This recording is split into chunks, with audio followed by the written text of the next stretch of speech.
कि लाखन में कोई समझ न पाई है और कोटि मध्य जानेंगे। कहे कबीर सुनो भाई साधो, हमें बिरले हंस पहचानेंगे। कहते हैं लाखों लोगों के सामने सत्संग करोगे, समझ ही नहीं पाएंगे बात जा कहाँ रही है। करोड़ों के आगे बैठोगे तब जाके कोई बिरले हंस पहचानेंगे कि हम कौन हैं, नहीं तो हमें पहचानना ये किसी के बस की बात नहीं। तो वही कबीर साहब और उनकी जो लीला है, उनकी जो वाणी है, इसमें बहुत से गुप्त भेद होते हैं। ये वही समझ पाते हैं जिस पर प्रभु की कृपा होती है, मालिक की दया होती है। तो आज वही मूल भेद को सबके सामने खोला जाएगा और जो जिस पर मालिक की मुहर लगी होगी वो इस ज्ञान को बहुत अच्छे से समझ जाएगा। तो आज का सत्संग शुरू करने से पहले मालिक के नाम पे जयकारा लगाएंगे। बोलिए परमपिता परमात्मा की, सदगुरु बंदी छोड़ कबीर साहेब की, सभी संतों की, सभी भक्तों की, सदगुरु मदनपति साहेब की, सदगुरु जवाहरपति साहेब की, सदगुरु धूलमपति साहेब की, सभी संतों की, सभी भक्तों की, सदगुरु राम सेवक साहेब की, सदगुरु वैरागपति साहेब की, सभी संतों की, गांव नगर बस्ती की, आज के आनंद की, सकल हंस को बंदगी साहेब बंदगी सतनाम। तो कबीर साहब इस संसार में आते हैं हमें ये समझाने के लिए, हमें ये बताने के लिए कि जिस काल की नगरी में तुम सुख ढूंढ रहे हो, जिस काल की नगरी, मृत्यु की नगरी में तुम जीवन ढूंढ रहे हो, जिसमें तुम सुख सुविधाएं ढूंढ रहे हो, भाई ये सुविधाएं तुम्हें ज्यादा लंबा सुखी रहने वाली नहीं है। इन सुविधाओं में तुम्हें कुछ क्षण का तो आनंद मिलेगा, लेकिन उसके बाद फिर वही दर्दनाक मौत ही मिलेगी। क्यों? क्योंकि ये काल का ही लोक है। इसीलिए इस दुनिया का क्या नाम रखा गया है? मृत्यु लोक। ये मृत्यु लोक है। यहाँ एक पल का भरोसा नहीं कब क्या हो जाए। यहाँ बड़े बड़े ऋषि मुनि, बड़े बड़े पीर पैगंबर एक पल का भरोसा नहीं कर पाएगी कब से क्या हो गया। करना कुछ था, हो कुछ गया। क्यों? क्योंकि ये काल की नगरी है। ये तीन लोक काल भगवान के ही हैं। कबीर साहब समझा रहे हैं वाणी में, तीन लोक एक जेल है और पाप पुण्य दो जाल, सारा जग भोजन बना खाने वाला काल। ये सारा संसार जो तुम्हें दिखाई दे रहा है, मेरा भाई, मेरा माँ, मेरा बाप, मेरे बच्चे, मेरे पड़ोसी, मेरे रिश्तेदार, ये सब क्या है? ये काल का खाजा है।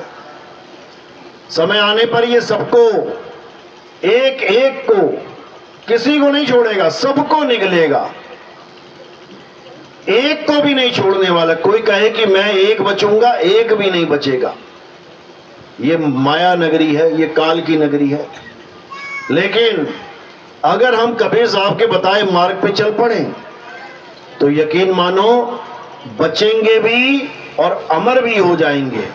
साहिब समझा रहे हैं, बचना चाहो काल जाल से तो चीनो शब्द हमारा, और कहे कबीर अमर कर राखूं जो निज होए हमारा। कहते हैं जो मेरा हो गया, मेरा निज हो गया। निज यानी 100%। फिर किसी और की गुंजाइश नहीं रहनी चाहिए। ऐसा नहीं होना चाहिए कि इधर से तुम कबीरपंथी बन गए हो, उधर तुम आरतियां किसी और की गा रहे हो, पत्थरों की पूजा कर रहे हो, नदियों में स्नान कर रहे हो, व्रत पूजा पाठ में भरोसा करके बैठे हो। फिर वो बात नहीं बनने वाली। निज हमारा यानी जैसे हमारी निजी कार, हमारी निजी बाइक, हमारी निजी साइकिल, निजी मकान, जिसपे केवल हमारा ही अधिकार है और किसी का नहीं।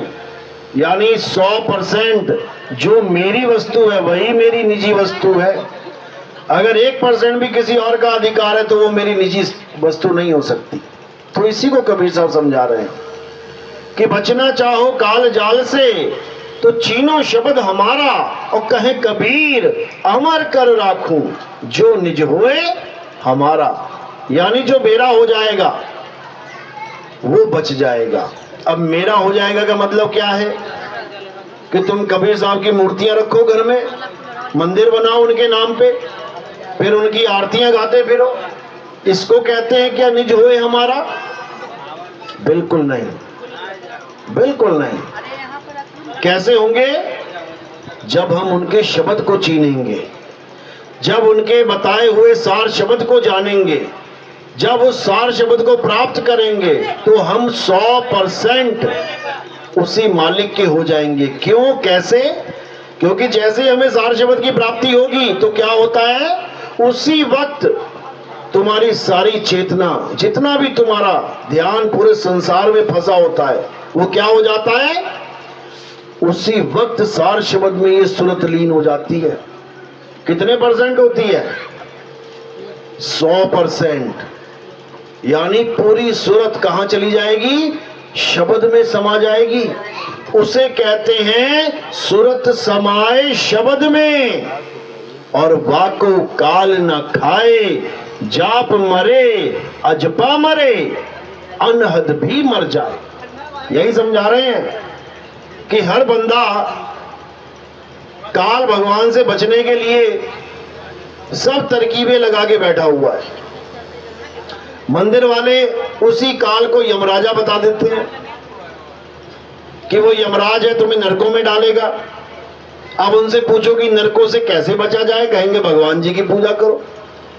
अब किसी जपी के पास चले जाओ जो मंत्र जपता है, उसको पूछो भगवान से मिलने का क्या रास्ता है, काल से बचने का क्या रास्ता है, क्या बोलेगा? नाम जपो। हिंदू है तो कहेगा राम राम जपो, राधे राधे जपो, ओम नमः शिवाय जपो। मुसलमान अगर बाबा मिल गया तुम्हें, वो क्या कहेगा? अल्लाह अल्लाह जपो, खुदा खुदा करो। सिख बाबा जी मिल गए तो क्या करेगा? तो तुम्हें वाहेगुरु जपवा देगा कि वाहेगुरु जपो। और ईसाई बाबा मिल गया तो क्या कहेगा? कहेगा हालेलुया जपो, यहोवा करो, यीशु करो। यानी हर इंसान, जितने भी बाबा हैं, सब तुम्हें किससे जोड़ रहे हैं? शब्द से जोड़ रहे हैं। कौन से शब्द से? 52 अक्षरी शब्द से। 52 अक्षरी शब्द से जोड़ रहे हैं। अब 52 अक्षर क्या है? जब ये समझ में आ जाएगा तो तुम्हें पता लगेगा कि ये चारों बाबा अलग अलग धर्म के, कहने को देखने को तो लगेगा कि अलग अलग नाम दे रहे हैं, लेकिन जब 52 अक्षर में आ जाओगे तो समझ जाओगे कि ये एक ही चीज पकड़ा रहे हैं हमें। क्या पकड़ा रहे हैं? 52 अक्षर। समझ लो, जैसे मिट्टी का घड़ा, मिट्टी की सुराही, मिट्टी की गोलक, मिट्टी का ढक्कन, मिट्टी की प्लेट, मिट्टी का गिलास, देखने में तुम्हें अलग अलग लग रहा है कि ये तो गिलास है, ये तो चम्मच है, ये तो थाली है, ये तो मटका है, ये तो सुराही है, लेकिन जब तत्व ज्ञान में आओगे तो ये सब क्या है? मिट्टी ही है। ये तुम्हें भरमाया जा रहा है केवल कि मैंने तुम्हें मटका दे दिया, मैंने तुम्हें गोलक दे दी, मैंने तुम्हें सुराही दे दी, जबकि असलियत क्या है कि तुम्हें मिट्टी ही पकड़ाई गई है, बस डिजाइन बदला हुआ है। इसी प्रकार ये जितने भी अक्षर हैं, जितने भी अक्षर जो तुम लेके बैठे हो अपने गुरुओं से, महात्माओं से, टीवी में, यूट्यूब में, कहीं भी तुम्हें अक्षर ज्ञान मिलता है और तुम्हें लगता है कि नहीं ये वाला तो हमारा है, वो वाला किसी और धर्म का है, बस यही अज्ञान है, यही अज्ञान है। चाहे तुम राम राम कह दो, चाहे तुम अल्लाह कह दो, चाहे तुम वाहे गुरु कह दो, चाहे तुम गॉड कह दो, ये सब क्या हैं? अक्षर। ये अक्षर हैं। कहां से आए हैं? 52 अक्षरों में से। आ आ ई उ ऊ का खा गा, क्या है ये सब? स्वर व्यंजन अक्षर हैं। इन्हीं अक्षरों के द्वारा सारी दुनिया के धर्मों के नाम, सारी दुनिया के देवताओं के नाम, सारी दुनिया के इंसानों के नाम, सारी दुनिया के देशों के नाम, सारी दुनिया के नक्षत्रों के नाम, सारी दुनिया के तत्वों के नाम, सबके नाम इन्हीं 52 अक्षरों से बने हैं, इन्हीं स्वर और व्यंजन से मिलके बने हैं। कोई भी नाम ले लो, इन्हीं स्वर और व्यंजन का ही मेल है। राम, रा और मां व्यंजन, आ का डंडा लगा स्वर, क्या बन गया? स्वर व्यंजन का मेल। वाहे गुरु, ये क्या है? वाह हा गा रा, ये है व्यंजन। इसमें आ का डंडा, एक ही मात्रा, ऊ की मात्रा, ये क्या है? स्वर। अल्लाह, अ ला हा, आ क्या है? स्वर। ला क्या है? व्यंजन। हा क्या है? व्यंजन। यानी कोई भी नाम उठा लो, तुम्हें स्वर और व्यंजन ही मिलेंगे।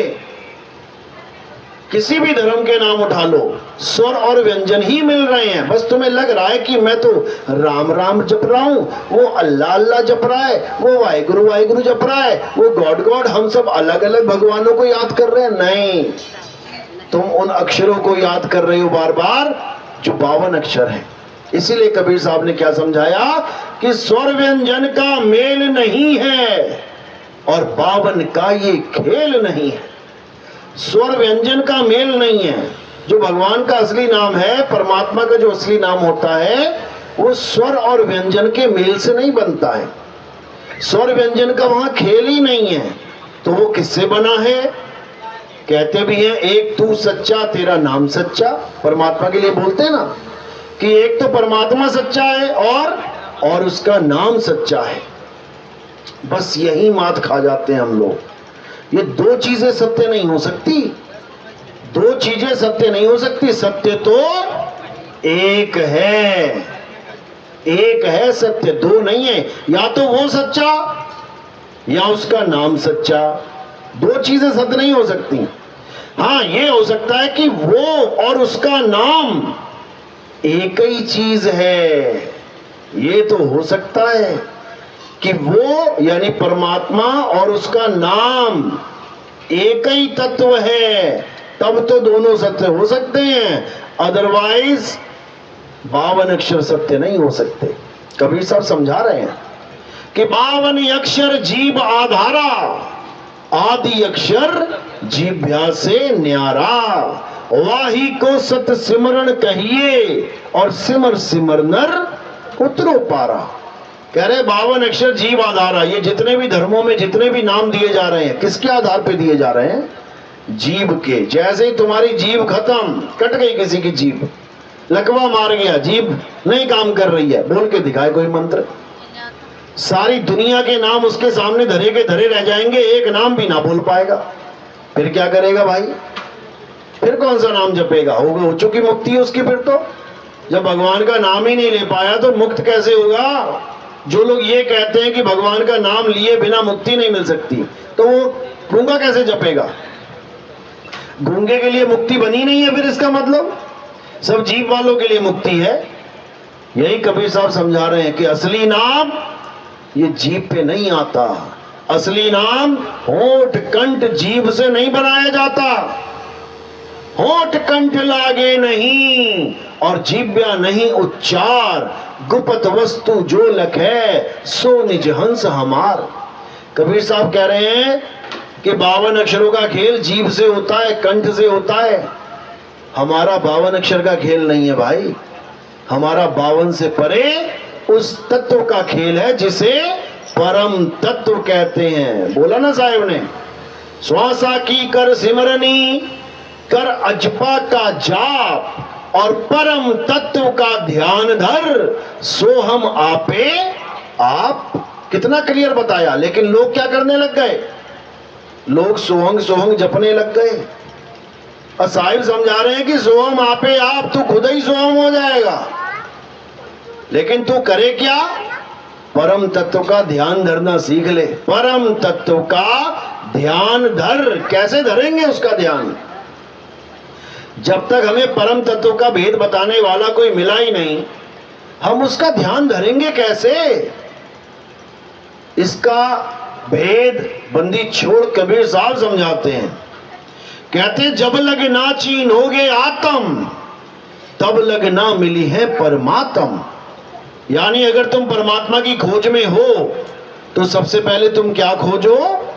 अपनी आत्मा को खोजो। तुम्हारी आत्मा ही वो परम तत्व है जिसमें ध्यान धर के तुम भी परम तत्व हो जाओगे। अभी नहीं हो, अभी तो भटक रहे हो। जब जान लोगे परम तत्व को तो सोहम आपे आप, यानी जो तू सो हम, यानी जैसा तू वैसे हम हो जाएंगे। यानी परमात्मा के स्वरूप में आत्मा स्वरूप हो जाएंगे, एक स्वरूप हो जाएगा, दो रहेंगे नहीं। इसी को नानक साहब समझा रहे हैं, आत्मा परमात्मा एको करे, अंतर की दुविधा अंतर मरे। यानी जब गुरु मिल जाएगा तो क्या करेगा? वो तुम्हें ऐसी अवस्था प्रदान कर देगा कि तुम और परमात्मा एक हो जाओगे, दो नहीं रहोगे। लेकिन अभी एक नहीं हो क्योंकि ढूंढ रहे हो, और जब ढूंढ लोगे तो दो नहीं रह जाओगे। तो कह रहे एक कहूं तो है नहीं और दो कहूं तो गारी, और जैसा है तैसा कहूं कहे कबीर विचारी। यानी अभी कोई कहे कि तुम ही परमात्मा हो तो नहीं, और जब परमात्मा को पा लोगे फिर कोई कहे कि तुमसे भिन्न कोई परमात्मा है, तब भी नहीं। ये मालिक की लीला है। जब तक शब्द को सूरत ढूंढ रही है तब तक दो हैं, और सूरत समाये शब्द में तो एक है। लेकिन ये भेद तब समझ में आता है जब कोई भेदी गुरु मिलता है। तो भेदी गुरु क्या करता है? भेदी गुरु तुम्हें तुम्हारा भेद बताता है कि आखिर तुम हो क्या, आखिर तुम्हारा स्वरूप है क्या। कहीं तुम अपने आप को ये शरीर, ये नाशवान शरीर तो नहीं मान बैठे? कहीं तुम अपने आप को ये मिट्टी का पुतला तो नहीं जान बैठे? गुरु कभी तुम्हें मिट्टी के पुतले की तरह नहीं देखता। गुरु तुम्हें हमेशा सूरत रूप में देखता है, मालिक का प्यारा जीव समझ के देखता है। गुरु कभी शरीर नहीं देखता किसी का, याद रखना इस बात को।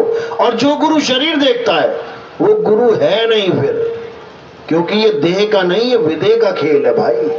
ये सूरत और शब्द का खेल है, समझ लो। तो साहिब समझा रहे हैं कि जो हमारा स्वरूप है वो शब्द स्वरूप है, हम देह स्वरूप नहीं है।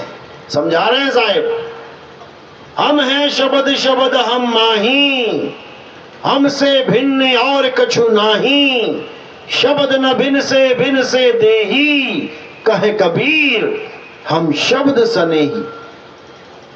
कहते मेरा स्वरूप अगर जानना चाहते हो तो ये दाढ़ी मूछों वाला कबीर मत समझ लेना, ये टोपी पहना हुआ कबीर मत समझ लेना, ये बूढ़ा वाला कबीर, ये बच्चे वाला कबीर मत समझ लेना कि कमल के फूल पे छोटा सा बालक और मगर की भूमि पे 120 साल का बूढ़ा कबीर। कहीं ये मत समझ लेना मुझे, मैं देह नहीं विदेह हूं। विदेह धर्मदास जी को बोला ना कबीर साहब ने कि धर्मदास मैं देह नहीं विदेह हूं। तो धर्मदास कहते दिखे देही और कहो विदेही। मैं कैसे सत्य मानूं साहेब कि आप कह रहे हो मैं शरीर नहीं हूं।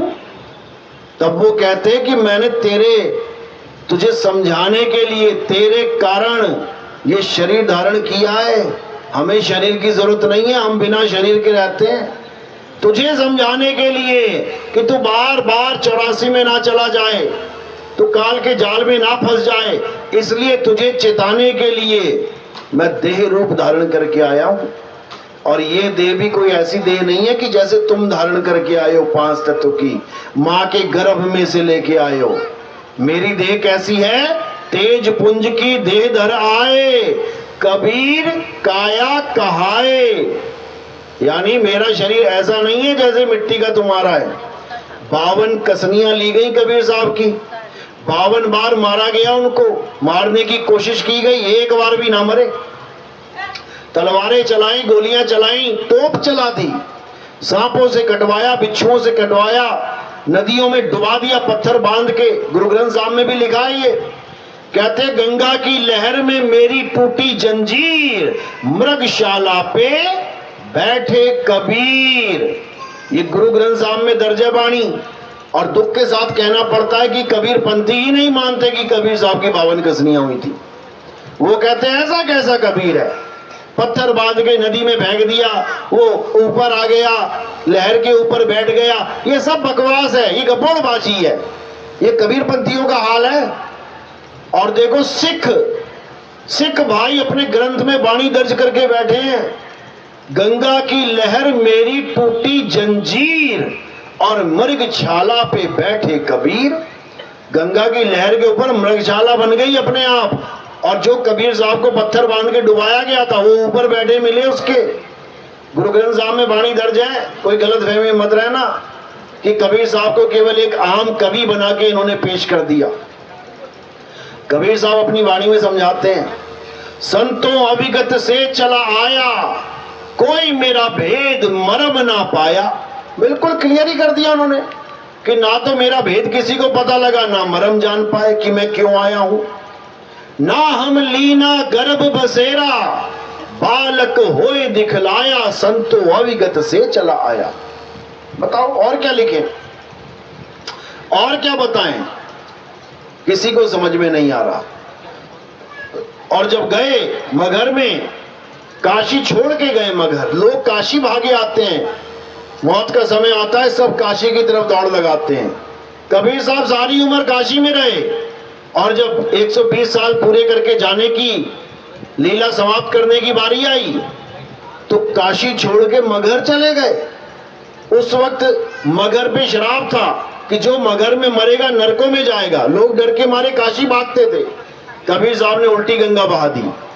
काशी तज गुरु मगहर आए, दोनों दीन के पीर, और कोई गाडे कोई अग्नि जरावे, खोज न पाया शरीर, जपोरे मन केवल नाम कबीर। देखो कह रहे मगहर भागे आए कबीर साहब काशी छोड़ के।